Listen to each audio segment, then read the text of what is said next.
Welcome to Psych Insight, where we view the world through the lens of psychology. In this video, we'll be exploring the fascinating world of Stoicism, a powerful philosophy for personal growth and resilience. Stoicism, originating in ancient Greece, offers timeless wisdom for navigating life's challenges and finding inner peace. It's not just about enduring hardship, but about thriving amidst the inevitable ups and downs we all face. Whether you're facing daily stressors, major life changes, or simply seeking a more fulfilling life, Stoicism provides practical tools and principles to help you cultivate a calmer, more resilient mind.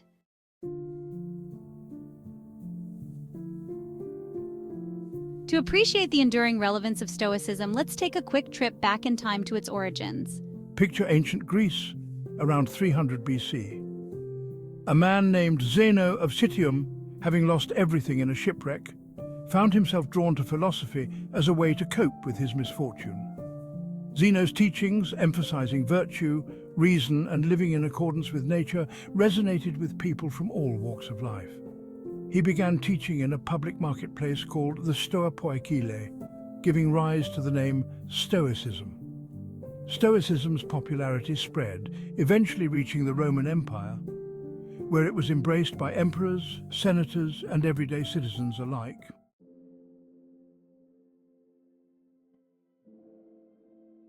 At its core, Stoicism is about becoming the best version of yourself, no matter the circumstances. It's a philosophy that empowers you to flourish, not by changing external events, but by mastering your inner world. Stoicism teaches that true strength lies in focusing on what you can control, your thoughts, emotions, and actions, and accepting what you cannot. By cultivating this inner resilience, you can navigate life's challenges with grace and composure, turning obstacles into opportunities for growth.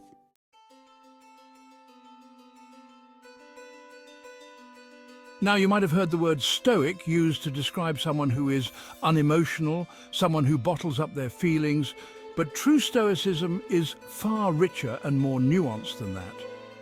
It's not about suppressing emotions, but about understanding and managing them effectively.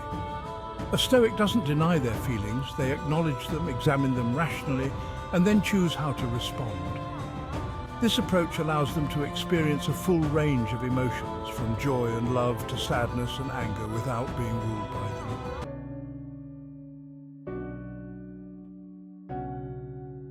As we mentioned earlier, Stoicism was founded in Athens by Zeno of Citium, but its influence extended far beyond ancient Greece. Centuries later, Stoicism found fertile ground in the Roman Empire, where it was embraced by some of history's most influential figures. From the Emperor Marcus Aurelius, whose personal meditations, known as meditations, offer profound insights into Stoic principles, to the playwright Seneca and the former slave-turned-philosopher Epictetus, Stoicism shaped the thoughts and actions of leaders and thinkers across Roman society. These Roman Stoics, through their writings and teachings, helped to preserve and popularize Stoic wisdom, ensuring its enduring legacy.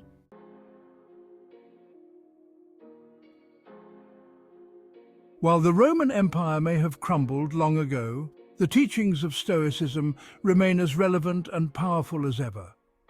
The works of Seneca, Epictetus, and Marcus Aurelius continue to inspire and guide readers centuries later, offering timeless wisdom for navigating the challenges of life. Their writings remind us that true happiness and fulfillment are found not in external possessions or circumstances, but in living a life of virtue, reason, and service to others. And so, the legacy of Stoicism lives on, offering a path to resilience, inner peace, and a life well lived.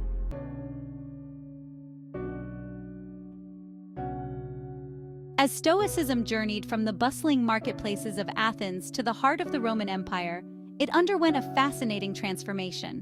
While the core principles remained intact, Roman thinkers and leaders like Seneca, Epictetus, and Marcus Aurelius added their own unique perspectives and experiences to the Stoic tradition.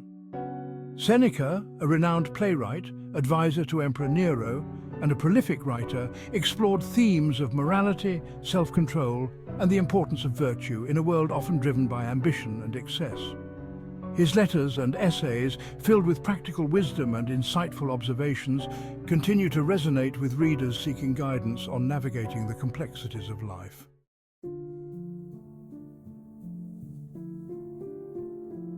Sadly, many of the early Stoic texts, including the writings of Zeno and his immediate successors, have been lost to the passage of time.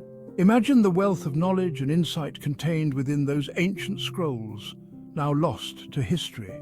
However, even in their absence, the essence of early Stoicism lives on through the echoes and fragments preserved in the works of later Stoics and through references found in other ancient texts.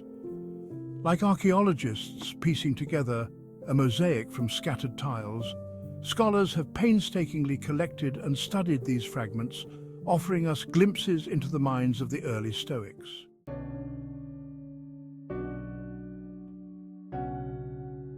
It's worth noting that many of the most prominent Stoic figures lived during times of great turmoil and upheaval. Seneca, for instance, faced exile and ultimately met his end by order of Nero. Epictetus, born a slave, lived in a time of great social and political instability. And Marcus Aurelius, the Emperor of Rome, grappled with wars, plagues, and the immense responsibilities of leadership. Yet amidst these challenges they found solace and strength in the principles of Stoicism. Their writings and teachings serve as a testament to the power of Stoic philosophy to provide guidance and resilience even in the face of adversity.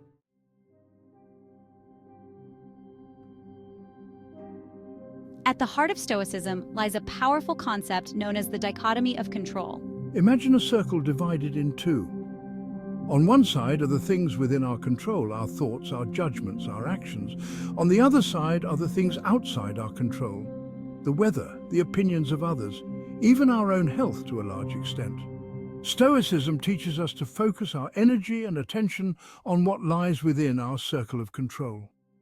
By mastering our inner world, we develop a sense of agency and resilience, even when faced with external challenges.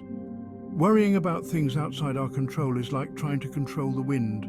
It's a futile exercise that only leads to frustration and anxiety.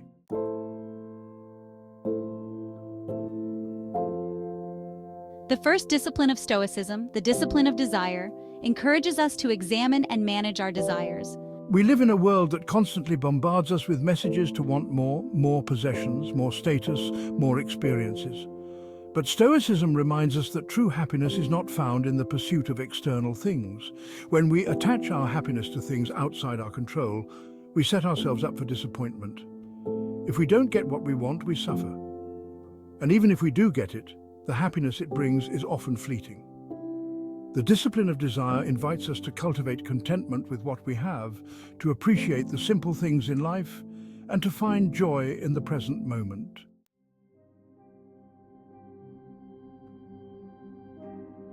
The second discipline, the discipline of action, focuses on how we approach the things we do in life. Stoicism encourages us to act with purpose, to strive for excellence in all our endeavors, but to do so without attachment to the outcome. We should give our best effort to everything we do, knowing that ultimately the outcome is not entirely within our control. This doesn't mean we should become passive or indifferent. Rather, it's about finding a balance between striving and acceptance. We should act with intention and purpose, but also be willing to let go of the need to control the outcome.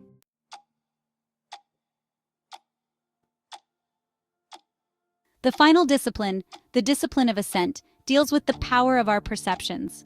It's not events themselves that disturb us, but our judgments about them. Two people can experience the same event, but their interpretations of it can be vastly different.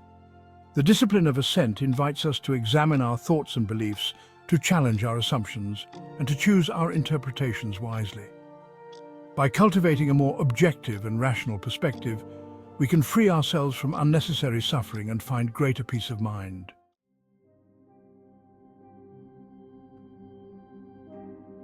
To truly think like a Stoic, we must first learn to master our desires. This doesn't mean suppressing them or pretending they don't exist. It's about understanding their nature and their potential impact on our well-being. Imagine a charioteer holding the reins of powerful horses. The horses represent our desires, strong and capable of pulling us forward. But if the charioteer, our rational mind, loses control of the reins, the horses can easily become unruly, leading us astray. The discipline of desire encourages us to become skilled charioteers of our own minds. We don't seek to eliminate desire altogether, but to guide it wisely, ensuring that it leads us toward virtue and fulfillment, not toward fleeting pleasures or unnecessary suffering. By learning to manage our desires, we cultivate a sense of inner peace and contentment, freeing ourselves from the constant pursuit of external validation.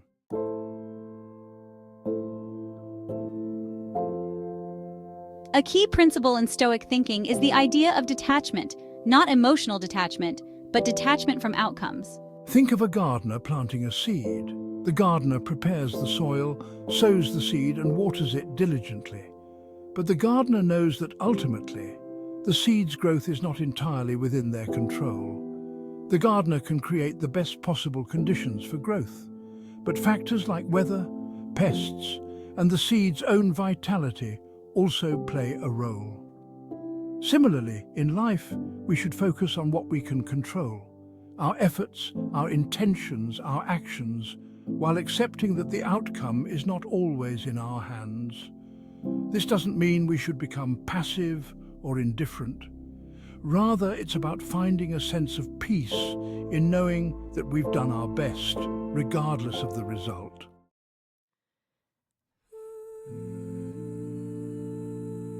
Imagine life as a river, constantly flowing, sometimes calm and serene, other times turbulent and unpredictable. We can't control the river's flow, but we can learn to navigate its currents. We can choose to fight against the current, exhausting ourselves in a futile struggle. Or we can learn to adapt, to adjust our sails, to use the river's energy to propel us forward. Stoicism teaches us to become skilled navigators of life's river. We accept that challenges and setbacks are inevitable part of the natural flow of life. Instead of resisting or lamenting the unexpected turns, we learn to adapt, to find our footing, and to continue our journey with resilience and grace.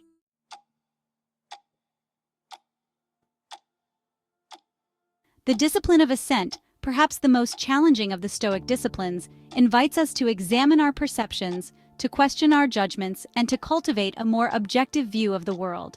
Our minds are constantly bombarded with information, with sensory input, with thoughts and emotions. It's easy to get caught up in the whirlwind of our own subjective experiences, to see the world through a distorted lens. The discipline of ascent encourages us to step back from this whirlwind, to pause before reacting, to examine our thoughts and beliefs with a critical eye. Is this thought helpful? Is this judgment accurate? Is this belief serving me well? By cultivating this habit of objective evaluation, we gain greater control over our emotional responses and free ourselves from unnecessary suffering.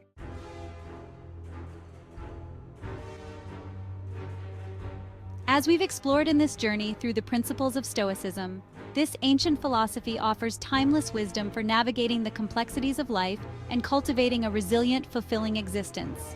Remember, Stoicism is not about becoming emotionless or indifferent to the world around us. It's about harnessing the power of our minds to live with greater intention, purpose, and inner peace. It's about recognizing that while we may not be able to control everything that happens to us, we can control our responses, our perspectives, and our choices. By embracing the Stoic virtues of wisdom, justice, courage, and temperance, we equip ourselves to face life's challenges with greater resilience, grace, and compassion, both for ourselves and for others.